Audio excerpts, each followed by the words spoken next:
Aqui, ó, nessa segunda máquina aqui, ó, contrapeso totalmente solto, tá vendo? Ó, dá pra pegar aí na imagem, tá vendo? Então tudo isso causa barulho na máquina, tá vendo? Contrapeso totalmente solto.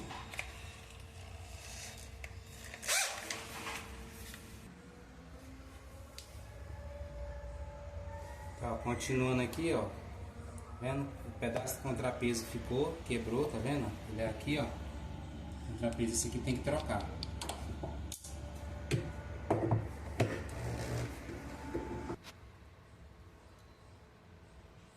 Essa aqui também é a mesma situação da outra no quesito aqui é o fio do aterramento da máquina, tá vendo? Cortado ou quebrado ou rebentado, né?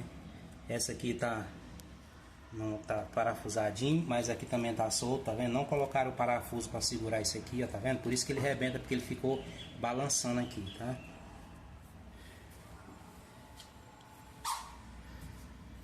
E o amortecedor dessa aqui também já era, tá? Trocar também.